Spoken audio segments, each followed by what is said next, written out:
So I think we should go ahead and get started. I don't think we're taping, I just know that you can see us. Okay, well I'm gonna trust that they set the video up and then started it. Do you think that seems like a good thing? We're gonna trust in that. Okay. Does anybody know how to verify if it's running? I mean, I can see There the was someone picture. back there, right? Okay. Renee popped back there. Okay, so I think we're good. All right, great. So we're pleased to have you in our workshop. We're all going to talk a little bit, and I want to start first with introductions. And I actually would like to invite you all to introduce yourselves too, so we get a sense of whether there are a couple of you from the same congregation, and if you have a particular role in that congregation, so that we can make sure to speak to that. And we'll have plenty of time for really questions and then actually working on this. We have designed this so that you all can practice the experience of taking a theme and applying it through your congregation, because that's really, I think, in our experience, the best way to learn if it's something that might work for you and would be a good fit. So I'll just start by introducing myself. My name's Amanda Poppei. I'm the senior leader, which is a minister at the Washington Ethical Society, and I'm an ordained Unitarian Universalist minister, as well as being ethical culture clergy person. The title there is leader. So I have a little bit of a foot in both worlds. I'll tell you just a tiny bit about ethical culture after we've introduced ourselves, so you have a little bit of a sense there, but the focus of our presentation will be the theme model, which really is non-denominationally dependent. So that's who I am, and I'm in my 8th year serving at the congregation, so you heard a little bit of that. Hi, I'm Bailey Wihiteman, and I'm the chorus director at the Washington Ethical Society. I'm beginning my 5th year there, and I'm the second professional in the position. We've had a chorus for about 15 plus years, and about half of that time, slightly more, maybe about a decade, was volunteer, lay-led, and then my predecessor was on staff for 3 years, and now, as I say, I'm in my 5th year running that and starting to take on little by little more aspects of the music program. I am SInclair, and I am the Director of Lifelong Learning, and that is the Sunday School and the Adult Ed part of the education, because learning is lifelong. And I have been there since last July 2014, so a little over a year, close to a year and a half. How? Time flies. And I followed someone who actually started the theme Sunday school part, and she had been there for like 15, 17 years before. And I just kind of, with the rest of the staff, started to expand more how we did that. I'm Robyn Kravitz. I do our teen group and our coming of age program. So I get to work with everyone else on our programming staff and then our expanded staff to find ways to plug our theme in with our teens. And if you wouldn't mind just saying your name and your congregation, and if there is a short role that, if you are the music chair or on the RE committee, that you can share, that would be great. And we'll just do that quickly, go around. Okay, I'm Michael Lavender. I'm from the Unitarian Universal Society of Rockland County, so I'm across the river. And I'm on the board of trustees, and I also have spent a lot of time in RE. Great. I'm William McAvoy. I'm from the Unitarian Church in Westport. I serve on the Committee on Ministry, and we have a newly called minister who is doing Thematic ministry, so learning more about it. Great. I'm Norman Ross. Well, I'm actually a member of the Church of the Lord of Fellowship, and I'm Long Island. I attend Sayville, and my wife is the delegate for LIAC, and I'm her alternate, and I also attend Bayshore, and I'm very active in Suffolk Ethical Culture Society. I'm Linda Moscow, and I know about ethical. I was part of the Queen's Ethical Society for a little while. Currently a member of the UUCQ, Unitarian Universalist Congregation Queens. And my role there varies, but I do a lot of worship. I'm very interested in worship and also social action. We're not big enough to have an RE program right now, we don't have kids. So we're very small. we go back there. Hi, I'm Mike again. I am from Rock Tavern, where I'm president. I was treasurer for 6 years. We just started doing the theme-based ministry this September. Now we're doing ancestry. All right, that's right, yeah, right. My name is Heather Borriello. I'm a member here at Shelter Rock. And I also am on the RE committee, and I have 2 children in the RE program. I also play in the orchestra here, so. Great, thank you. I'm Harriet Arnold. I'm from the Freeport congregation. I might tell you stuff. And I am a very new coordinator of religious education. And with a new title, I'm not a DRA, I'm a religious education coordinator. I volunteered in RE for a long time, but we now have a quarter position, and we are trying very hard to grow. We had a huge RE program, and now it's, as our, the dynamics of the neighborhood changed. Of course, so did we. And we are also doing Thematic, but we're doing it a little differently. We have a transition minister, we're going to part-time ministry. And because it's a transitional year, we're doing metamorphosis. And every month has been some aspect of metamorphosis. This month is giving me great difficulty. It's grace and surrender, and I'm having a little trouble. But other than that, as a school teacher, I love thematic teaching, and as an RE, I believe firmly in thematic teaching. It makes everything so much easier. Thank you. Hi, I'm Lee Karina. I'm also a teacher of congregation, and I'm an active youth coordinator. Wonderful, great. I can't see. Okay, great. Thanks, Heather. Great. Well, we have just the right people in the room. I think that's wonderful. We're really glad to have you with us. We wanted to, as I said, just talk a little bit about, give you some more details on the what of thematic ministry. We talked a little bit this morning about why we like thematic programming and the way that it helps us to be better connected with each other and to do that connection more efficiently. And I actually really think that's an overlooked value in congregational life often. Sometimes being able to do things easily means that they get done and then they get done better as well. So, but we'd like to tell you a little bit more about what that looks like in our congregation. First, I want to tell you just a tiny bit about the congregation itself. We are about 300 members. On a Sunday morning these days, if you count all of the adults and the children in the building, there'll be about 210, 215 folks in the building. It is, yeah. We're experiencing a growth period right now. Our Sunday school has actually doubled in the last year, both in registration and in attendance. So that's a lot of those bodies in the building are small bodies. And we're right in the District of Columbia, in the city, but pretty far north so that we're close to the suburbs. So we kind of straddle the line between being an urban and a suburban congregation. We pull from a relatively broad area. Actually, Robyn and her family live in Virginia. They travel about, what, 45 minutes? Sure, Not a good thing. On a good day, 45 minutes an hour. And many of our folks are more in the 20-minute, 15 to 20-minute range from the congregation. One reason that we pull from so far is that we are an ethical society. So our historic and core identity is ethical culture. We did, as a congregation, join the Unitarian Universalist Association about 8.5 years ago, just before I came on board. And we're the only ethical society that's affiliated with the Unitarian Universalist Association. We're also affiliated with our other parent denomination, the American Ethical Union.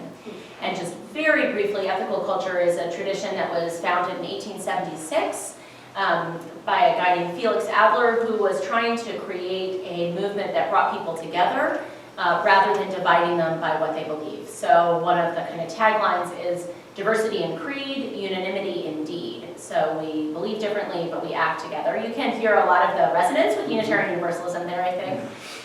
One of the differences is that ethical culture at this point is pretty firmly within the humanist sphere. So rather than kind of a pluralistic celebration of multi-religious and multi-spiritual identities, we have folks with multi-religious and multi-spiritual identities at West. What we do when we come together on Sunday morning tends to be to celebrate what we hold in common rather than to celebrate those different identities. So it's just a little bit of a shifted focus.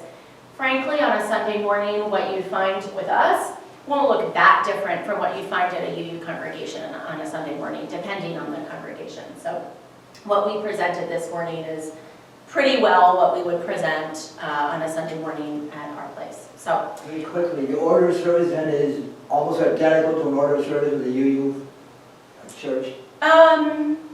We have some differences. We have a community sharing period where people share thoughts afterward. Some UU congregations have that. It's usually called a talk back. Ours is a little bit different. So some differences, but a lot of similarity. Thank you. Yeah.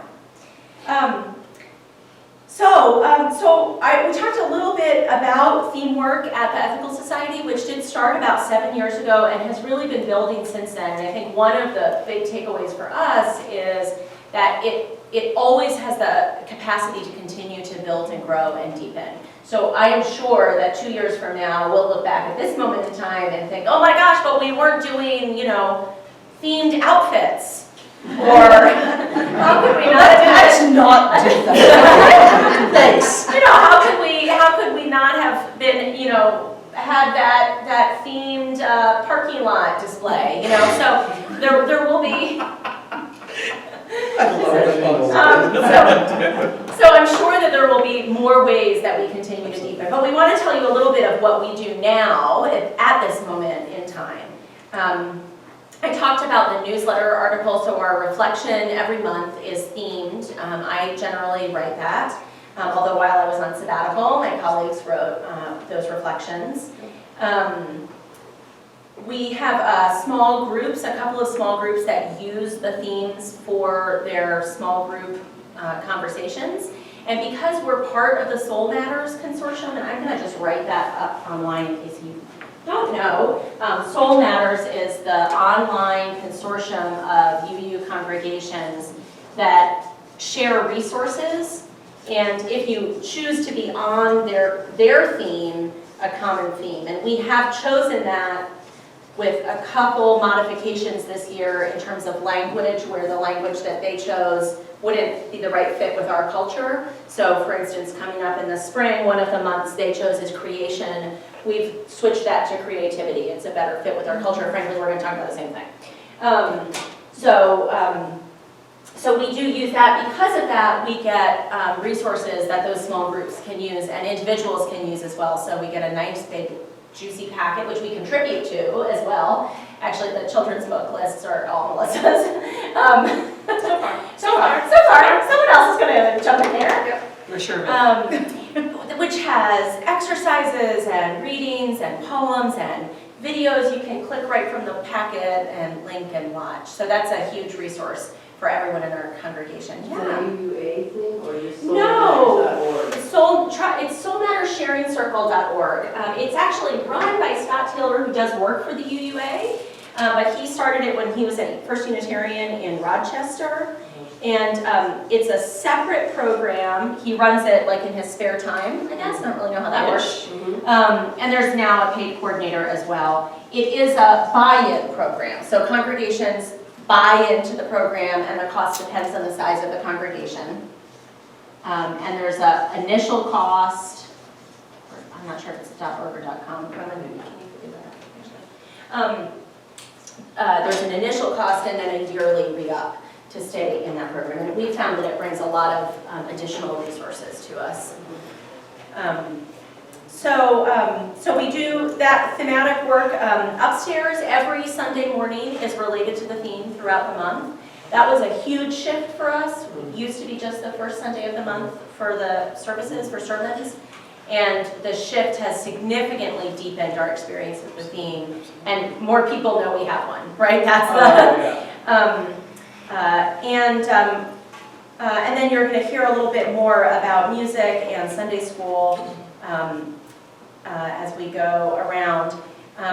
The social justice connection is one of the harder ones because in our justice work we're often, as you are, responding to what comes up in the world, not making up things that we think the world needs. And so the reality is though that the themes are generally so broad that you are really able to make a case for how X, Y, or Z is connected to that theme.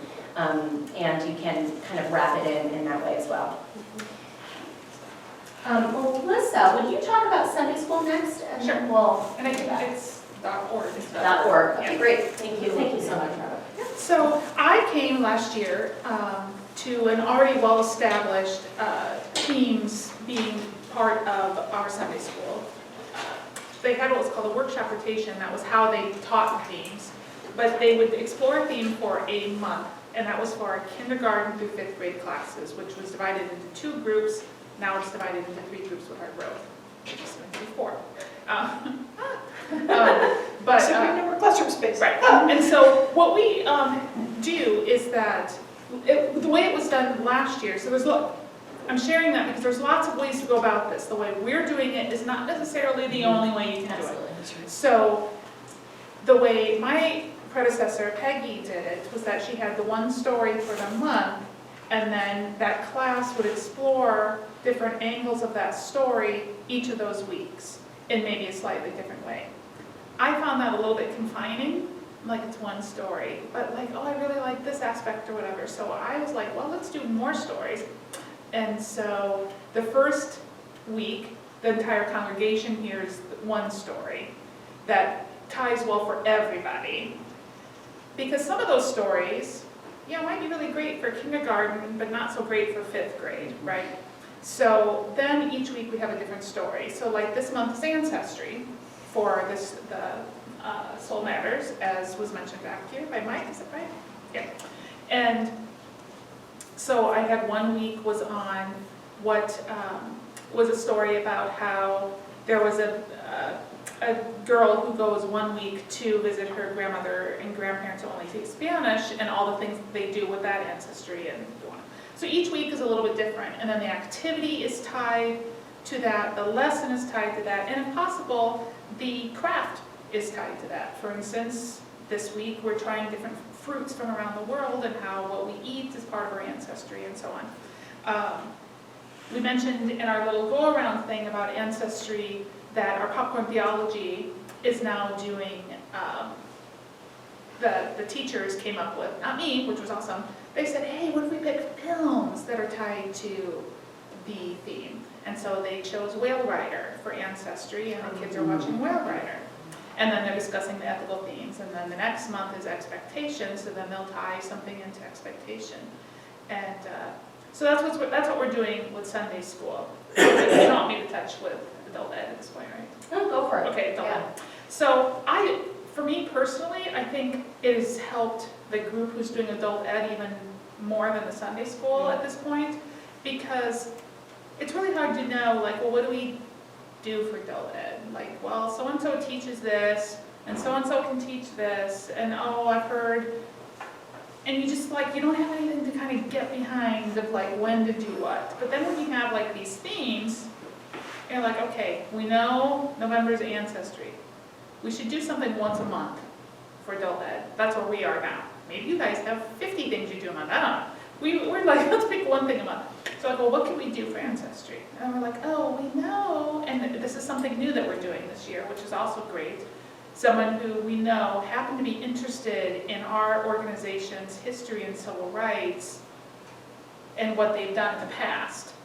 And since we knew someone was doing that on their own, maybe they would like to do a workshop or a class on that. And so, oh, wouldn't that be perfect to do it in this month?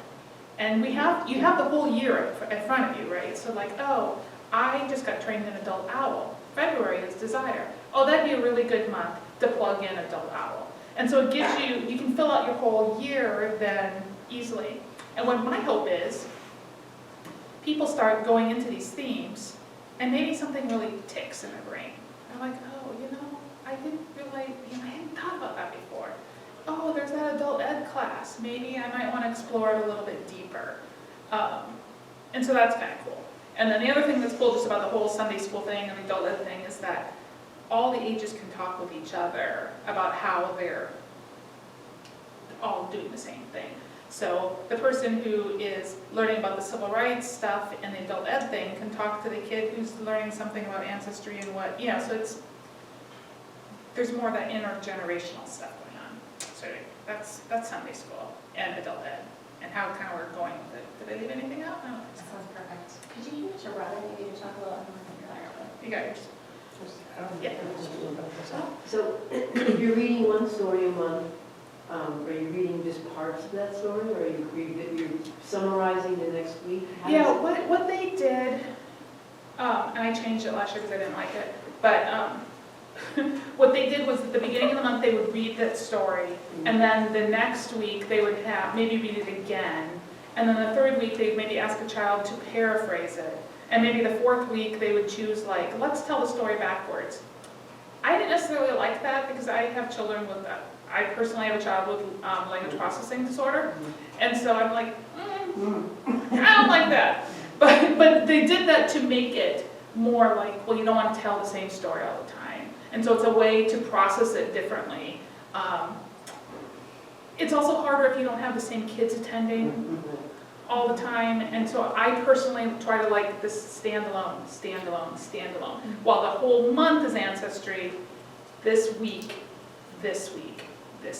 And we tie them, like last week we explored this, and this week we're going to explore it this way. So we try to connect them, but they're not dependent on each other. And I'm right, just regardless of which age group you're presenting a story in, we're essentially talking about picture books or slightly Yes. longer. We're not talking about chapter books. Right.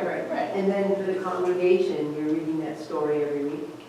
No, just the first time. Right, we Just still are reading just on the children come and join us at the beginning of every service, but we only do a story in the service the first Sunday of the month.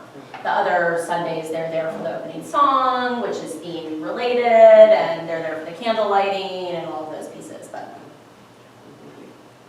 So Robyn. So I coordinate our coming of age program, and that is really kind of a standardized curriculum that we've come up with over the years. We edit it every year to make it fit the families that are participating that year, but overall it has its own kind of separate purpose. So I am a little separate in that I'm here to say it's okay for not every aspect of your programming to be thematic. So I incorporate it where I can, but with coming of age I don't force it where it doesn't naturally fit. It happened to be that when we did our ropes course with the teens, our theme was letting go.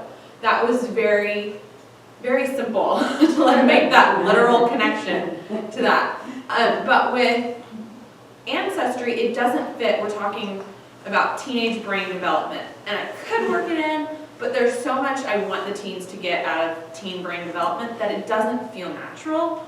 So I've had the support of our programming team to say, that's okay. Here's where we're not going to do themes. But then at the same standpoint, I also do our teen group, which has a lot of the same teens in it, so they get to see me twice. And poor kids. Awesome kids, lucky kids. So we do work it in there, and Melissa's come up with a great program where they do a real world ethics discussion during the Sunday school hour, and the teens get to have real kind of ownership in the topics they talk about and the direction those conversations go. And the theme really gives them a great baseline to start off with, instead of just sitting in a room with teens and say, well, what do we want to talk about? And then you get blank stares. So it gives us a really kind of great way to get teens kind of motivated and thinking, and then once we kind of get the ball rolling with them, then they just really run with it really well. So again, I'm Bailey. As I mentioned during our TED Talk, what happened for me was in my second year with the Ethical Society, I went to the Joseph Priestley District's Worship Arts Festival, and my colleague from UU Fairfax presented a whole list of stuff that we were reading, new anthems and songs that you might use. And he mentioned, oh, by the way, the reason these are grouped this way is we have a theme cycle. And we also have, in their case, a hymn, in our case, a song or sing-along. They had a hymn that they were using each month that was tied to the theme. And I was like, wow, that's so cool, because in our case, because we do not have songbooks or hymnals, everything we do is the way you saw this morning. It's all through projected lyrics. And of course, as you'll understand, not everybody learns as well only through seeing it. They might like to see and hearing the melody. They might like to see a book, but that's not how we do things, and that's totally okay. It's a system I'm used to and comfortable with. But as a result, this opportunity to repeat was really wonderful. So if you are a congregation, as I'm going to assume most of you are, that is with books or hymnals, that's a great opportunity to even deepen people's knowledge of those hymns, so that then over time what happens is the singing enthusiasm increases, so that we went from a congregation that sang some, and especially if it was a, an oldie but goodie that they really, this was like, they own this one, all of a sudden you'd hear the volume amp up and you're like, oh, that one's nice. See, I want that all the time. And now what we find is by that third or fourth Sunday, that's what you're getting, and then you're starting to hear from parents, oh yeah, my child was running around singing Que Sera, Sera. And it was like, that's awesome, because what happened last month with Letting Go, we had a little bit of a struggle. Sometimes you get a topic where you go, Letting Go was one of them. And then just before the beginning of October, a longtime member of our congregation came, and one of the pieces of music she sang was Que Sera, Sera. We looked at it, we thought, okay, some of these lyrics are a little dated. How can we tweak it to feel more inclusive of the different kinds of families we have? All of that, just loosen it up a little so that it would speak to each person a little more. From the first Sunday, it had all of that joy and enthusiasm that you want to hear from your singing, and so that felt really meaningful to me to go, great, good choice. Another example of a theme that we had struggled with was celebration. So that was last December. We're coming towards celebration. There's lots going on in Black Lives Matter. I remember that there were things that were coming, that we knew were coming, that was just, it was not... The non-indictment came out. The non-indictment came out like right as we begin the month, and we're just feeling like, what are we doing with celebration? What am I picking? And it was a really, really, really tough song to pick for. And eventually what we went with was, Soon the Day Will Arrive, Bashana Haba'ah. Because while that is a joyful song, it is also a song of solidarity and protest. It's a song of visioning a new way and a better way. So it felt to us like it embodied celebration in a way that felt more authentic based on what we were dealing with. So that's to tell you a little bit about the fact that the process can be subtle, and sometimes you want to crowdsource and you want to hear from your community what are songs that are meaningful for you. And I found that as the theme work has deepened, I get more and more and more ideas from my congregants about what they want to hear, what they want to experience in the music, and it also really guides me for the Sundays that the chorus is not singing, because then we can look ahead and see, oh yeah, that artist, she's got a lot of really good stuff that would fit with that theme in January. Let's go to her. I have Jean Rowe coming from Brooklyn down to sing for us again. This is her third time, but I've had her booked since October because I knew what the theme was in January, and we knew which Sunday and which talk, which speaker might be a really great fit for her. So it facilitates my planning, which when you're hiring outside musicians is essential. And I'd say the last quick thing is that it really facilitates my music planning in terms of purchasing. Lots of music houses give great discounts in the summer. You make your order by the end of June, you pick up your order in August. And I was always going, I don't quite know I don't know what to buy. Oh, no, we knew the theme schedule from Soul Matters in April. I could take time to look through my files, establish what I already had that fit with the themes that were coming, start to see where I had gaps, start to ask colleagues, what do you have for this? Look at lists online, and then start to make my purchasing orders, so that when I did get maybe only 3 or 4 things when I picked it up in August, but I knew exactly where I was going to be able to put them, which is a much better feeling in terms of spending the congregation's money, that I know I'm putting things in the music files that are going to get used. Definitely. I think that really speaks to the efficiency piece. I'll take You want to finish questions your in point before I ask? I do, yeah, thanks. It really gets to that efficiency and planning piece. Bailey is able to come to me and say, I have a song I really want the chorus to do sometime this year. And then I can say, oh, we'll plug it in April when we're working on creativity. That'll be perfect. To be able to plan 8 months out in terms of speakers, Sunday school lessons, you're grabbing things and putting them in your file for Sunday school in May. because you know that it'll fit in there. That's some of the efficiency and ease that has really come with it. So what I'd like to do is give you all a chance to ask some questions right now. We have also brainstormed some of the questions we've encountered and had ourselves and some answers. So if you don't ask those, we may ask them for you and let you know what we have discovered over our time. So Norm. Yeah. All right, again, I'm looking at this, at the point where you combine with the UUA. Mm-hmm. And the music situation. Now, I know that some ethical culturists are not always as comfortable with some of the music sources from the hymn book of the Unitarian Universalist. Now, when you have combined, has that challenge been worked out? I know the themes help, but the actual choices of pieces that the congregation sings along, maybe you have what, like 2 songs that the congregation sings along with you?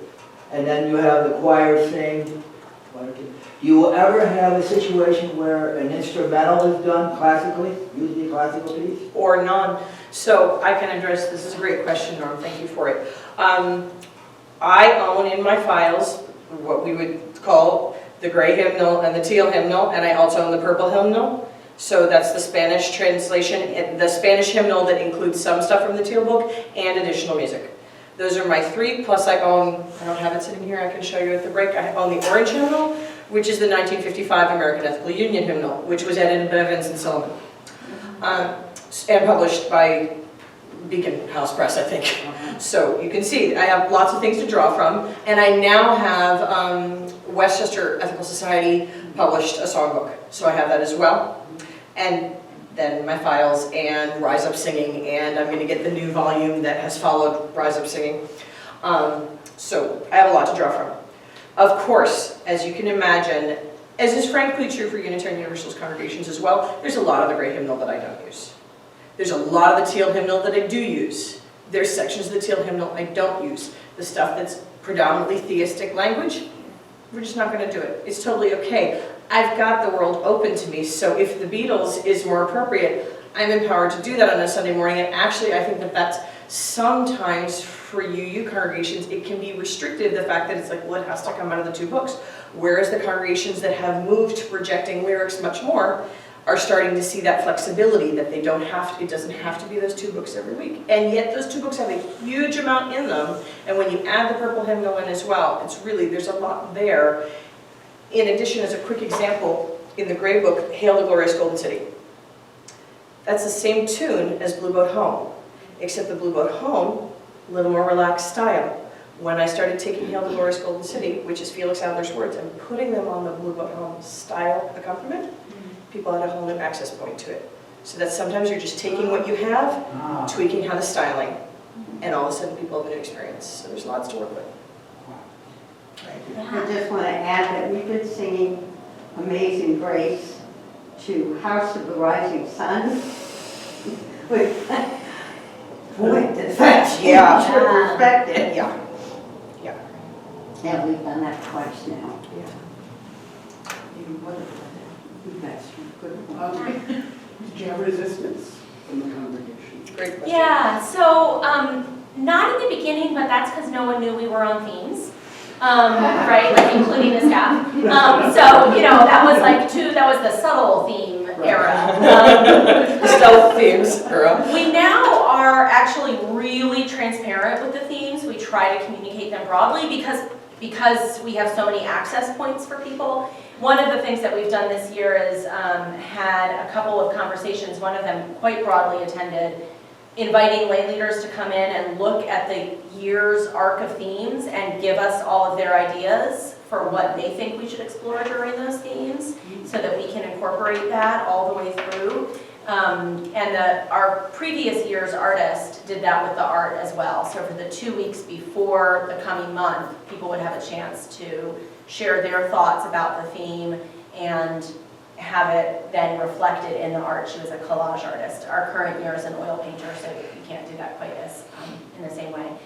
But the reason that we did some of that real lay involvement on the themes is the resistance for us came in the form of kind of, this is very top down. You know, you're telling us what to think about for a whole month. Now, first of all, I would say good luck to anybody telling someone in an ethical society or a Unitarian Universalist congregation what to think about. So, like, I don't know that we would be that successful, but we did have some sense of, I like the variety, or what if you don't, I don't want to have to be forced to think about ancestry for a whole month.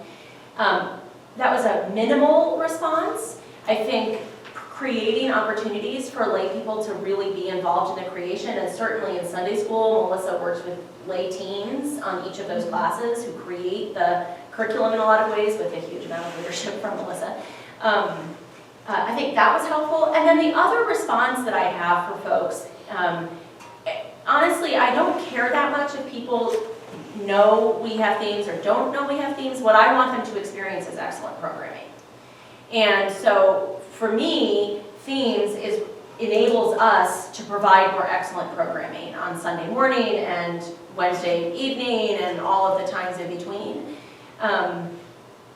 We group it in themes because it's helpful for us, but I think they're experiencing excellence, and that does seem to, we are not now getting complaints, I think, that it's deepened in such a way that people are actually wanting to engage. And if I can add to that. Yeah, please. We also, the month before, hang a sheet of paper in the hall as you walk in the lobby with the theme written up there and ask that anyone go write their thoughts. So at any point, anyone can express something very deep, something not very deep. Like with letting go, I personally didn't attach with letting go very well, but I have a 3-year-old who sings Frozen constantly. And so I wrote on it like, I need to let go of letting go. But it was okay for me to even take that very kind of surface level approach to it, because we have kind of such an inclusive attitude about it. Amanda and Melissa and Bailey have been very open with the way that we do our themes, and I think that's also minimized a lot of the complaints because people feel that they get to have a voice. I'd also like to jump off of that to say, because it involves our planning a lot, where Melissa described so well how she's looking at trying to create weekly containers so that a child does not have to have been there the previous week to understand what's happening this week. Amanda simultaneously is doing a lot of, I remember she came back from sabbatical in August, like there she is, like hits the ground at 90 miles an hour. She's like, so in September, the theme is invitation, and the first week we'll look at invitation generally, and the second week will be an invitation to justice, and the third week will be an invitation to singing, and you will be speaking, Bailey, instead of presenting the chorus, and then the fourth Sunday will be an invitation to community. And I went, that's so cool. Look how the month has a shape. And people really feel it, and I experience Amanda at various points in the month either previewing or recapping so that people are seeing those connections and hearing those connections. So again, I feel it's all part of that process of being able to go deeper, and the month feels rich because it has that connection and shape to it. At the same time, I think each Sunday is still a standalone, and there's sometimes quite a bit of variety. So yes, it might arc through looking at it from different angles, but at one point you're going to have me talking in giving essentially a pastoral sermon, and another time it's going to be really justice-oriented, really a different feel to it. So I think that helps. I'm an avid Facebook poster, and so I not infrequently post questions to, many of the members are friends of mine on Facebook. And so I post a question. Coming up is, this was huge with beauty. I was looking a year ago, we were doing beauty in November. And I just posted, what are your interactions with beauty? What about beauty and body? Like, what does that mean to you? So people send me articles, they send me ideas, they send me quotes, they send me personal stories, which I then am able to incorporate over the month, so that diminishes also that sort of top-down, like, now we're going to talk about beauty the way I want to, and makes it feel a little bit more organic for the community, which I think helps. Yeah? I have 2 questions. Is there any time during the month that everybody comes together on a Sunday where there's no religious education?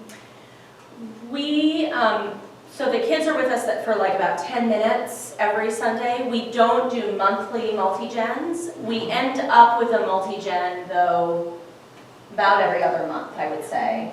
because it's a celebration Sunday. So like our Stone Soup celebration, which is coming up, I know, not this Sunday, but the next Sunday, and it requires My dream last night was actually about the Sunday after. intense amount of logistical planning for Melissa, especially. That's a multi-gen for the whole Sunday. Is that your question? Do you mean outside of service? No, that was my question. So, Yeah. And then I guess my other question is, how do you decide when that's going to be so that kids remember that they're not going to have religious education, they can go to sanctuary? And how do you decide on what the themes are going to be? Is that your decision alone with the themes? So do you want to answer about sort of communication with parents, I think, Yeah, about so- dates? That's that Right, first so part. we have a year calendar that is out and available, so people know, what is. So most of our multi-gen stuff, it's the same every year. So like Stone Soup is always the Sunday before Thanksgiving. So if you've been coming for a while, you'll know that. Now we have a lot of growth, so about a month ago, I put out an email saying, these are the things that are coming up. And these are the special things, and it wasn't just about Sunday school, but it was about a whole bunch of things. And then I send out weekly emails, which I still need to send mine out for today, for tomorrow. Then I send out weekly emails that's saying, in this class we're doing this, this, this, and this, and oh, don't forget that the teens are doing a waffle bar, and please sign up for Stone Soup, and so they'll get something like that every week, so that they know, know what's going on. But it's not related to the theme specifically, like the end of every month celebrating the theme for the month? No. They've been doing the theme in their Sunday school all the way through. And so anytime, basically, if you're a child of a certain age, any programming you have at West is going to be theme related. If you're a teen, that may not be the case, or if you're in OWL, in the Our Whole Lives Comprehensive Sexuality Education Program, that's not typically theme related. But otherwise it is every time. And then your other question was about how we choose themes. So when we first started, we were doing our own theme cycle. We, previous staff members and I sat down and came up with a 3-year theme cycle, which had 9 months of themes per year.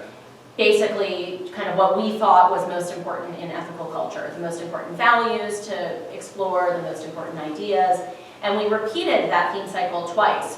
So some congregations do a 3-year cycle and then do it again. So we had an opportunity to do that twice. At the end of the second cycle, so I was 6 years in, that's when we considered the possibility of joining the Soul Matters Consortium and the added resources that brought to us, which were significant. We joined for 1 year the consortium without joining their theme cycle. So that meant we had access to their archives, and often their archival packets had themes related to the ones we were doing that we had chosen, and I was able to kind of change it. And then at sort of springtime of last year, we decided to take a leap, leave our 3-year theme cycle, which honestly, I was like, I'd only done it twice, but I'm a little bit sick of that. And join the consortium fully and get on their cycle. So because they have 80 plus congregations on that cycle, they use an online survey process. So the 3 of us, Robyn wasn't on staff yet, Melissa, Bailey, and I interacted with their online survey process to choose themes that we liked. And all of those were aggregated. A second version came out with fewer choices. And then ultimately they came up with the choices that had been chosen by 80 different congregations, right? Just using a kind of voting method. And you could say everything from I love it to it's fine to we would not use this theme if you chose it. And we only had 2 where the language was not going to be the right cultural fit for us, but the topic is going to be fine. So instead of creation, we're doing creativity, and instead of blessing, we're doing gifts. Which is totally okay to do. Right, absolutely. Absolutely, and so those packets will require just a little bit more tweaking on our part, but not bad. Another theme cycle that I encounter a lot with DREs and musicians when I talk to them is that they're on Tulsa's themes. So UU Tulsa has, I think, a 3-year cycle. 3-year cycle. And UU Musicians Network has a spreadsheet, and the themes at the bottom of that spreadsheet, the tabs are Tulsa's themes. So that's another resource that I have to draw on, and it's certainly another resource that congregations use when they're looking at trying to decide, do we want to try themes? Right.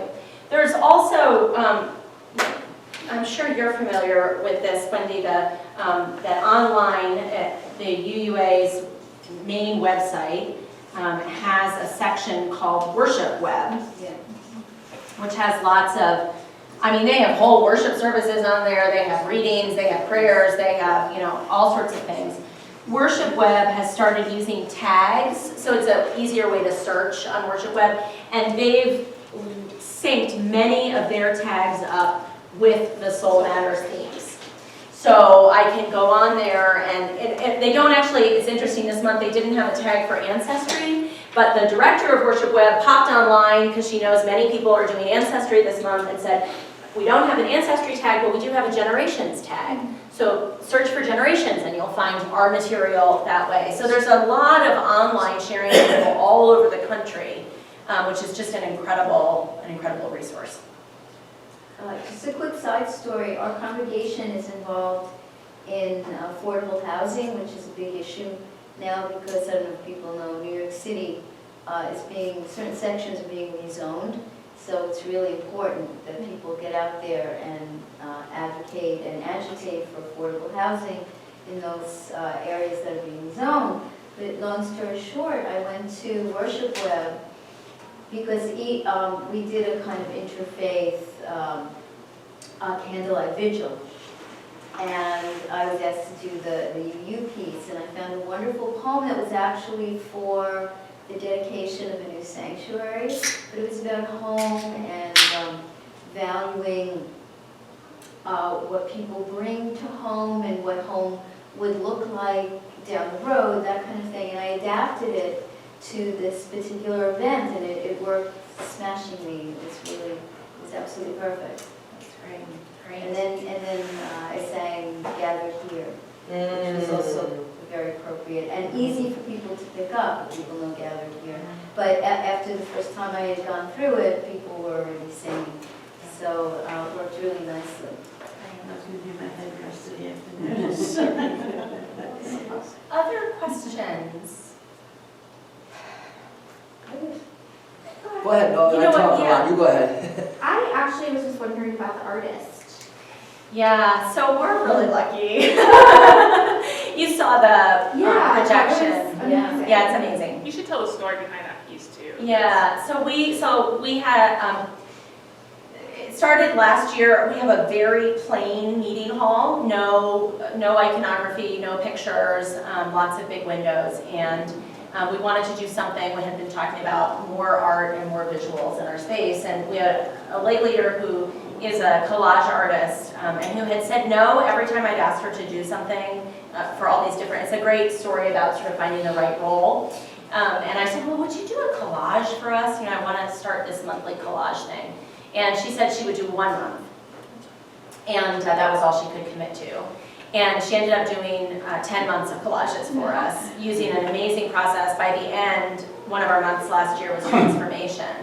And she actually created the collage on Sunday mornings with the community. So she used a process where people were able to drop paint into a molded, dried clay, I don't even know what. And it kind of transformed. It was amazing.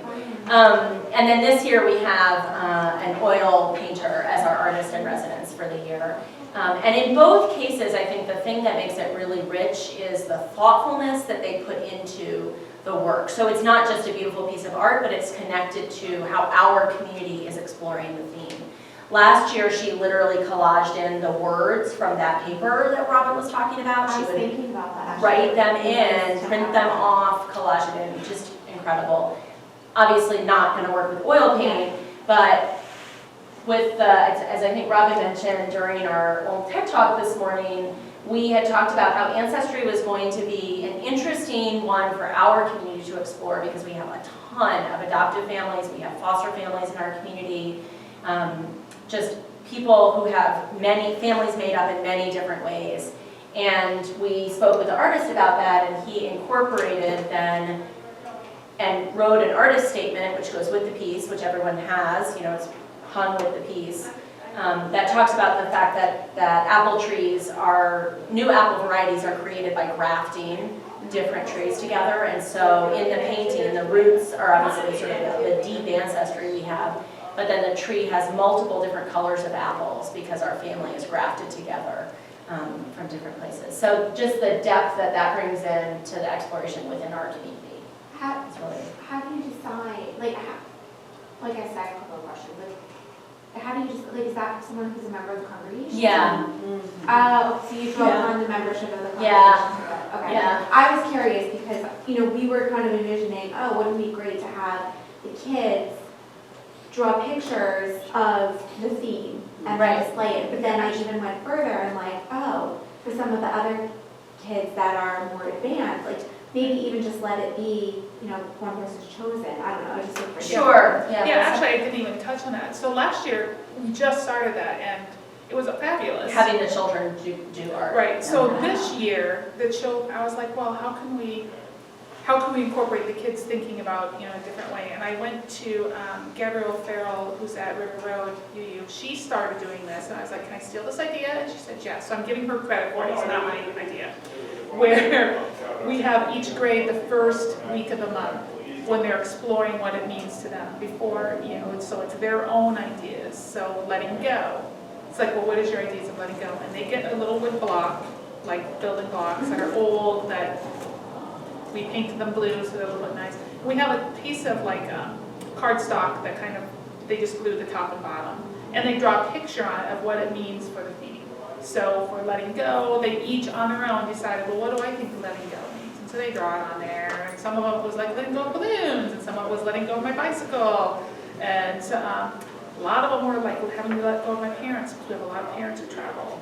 And then they have Velcro on the back of the blocks, and I have a Velcro wall. And so I have, when people come next week, I have the K1 board of the kids' ideas of it. I have the 2nd, 3rd grade, and starting next month, I'll also have the 4th, 5th grade. They're doing owls, and I'm doing it. And what that also helped me with, when I saw how many kids were dealing with parents who traveled a lot, I was like, I'm going to change what we're learning this month because we need to address this part of letting go. Because they're telling me that's what they need to do. And so, yes, it was a little more work for me, but I think it was more meaningful than, something else. But yeah, the kids do our I work didn't even think now. about asking to be able to learn from what they, I was also going to say that one thing that I noticed between the artist last year and the artist this year, so Shirley was an amazing artist for us as a first experiment, right? Because her work with collage is very fast. And so she could take those pieces of paper that we were putting up 2 weeks before and she could respond to it. One of the first pieces of feedback we got when Amanda approached Barry and asked him, was he willing to do this? The oil painter. The oil painter. And what was fascinating for me was that it was actually part of my letting go of him as a chorister, because he decided that he wanted to shift his focus back to his artwork, and that his mentor teacher actually has class on Wednesday nights. We can't come to rehearsal anymore. And I was like, you know what, you need to pursue this. This is great. And he said, I need more lead time. My medium doesn't allow for me to respond on a 2-week notice basis. And so he actually, as the artist, was pushing us as program staff to be looking much farther ahead about our themes. So we've already had our conversation this past week that runs January to June. We've brainstormed all of the themes. And he's got ideas of when he had a question, or Melissa had a question, do you have any ideas of what we would do with this? I'm not coming, and then so things were thrown out. They collect their data, I collect my ideas from music, and now it's in the storage bank getting worked on. So what I was going to say about it in response to your question, Heather, is I don't think that there's a rule about how you might take anything that we suggested that we're doing, and art is a great example. Part of the art decision came out of my attending something at UU Musicians Network, where Marcia McPhee, who tours around talking about worship approach, said, you've got a lot of different kind of learners in your space. You might want to think about, are you changing up your visuals? I come back with that little thing, our space always looks the same. So our painting sits at the entrance of the hall as people are coming in, and right before we ring the chime, it moves down front where they can see it during service. So that was another way they were changing it. And then at the end of that month, as Amanda referenced, they start to get hung around the hall, and they stay there for the rest of the year. So it's all about thinking about just exploding your ideas about, there's no limit, we could do anything, what could it do? Now they're going to be note cards last year's, because somebody took pictures of all of them, and now we'll have sets of note cards of Shirley's art, and eventually maybe we'll be able to do that with Mary's. So there's lots of options, and there's no limits. I'm mindful that I think we are supposed to give you a break right now, and some of you may choose to switch and be in a different workshop. That's totally fine. If you stay here, what we're going to do after the break is actually work a theme together. Okay. So when you come back, we will pretend we're in a congregation together and plan programming for a month. So. We got lots of materials to play. And we'll do that at, I think, 2:40, so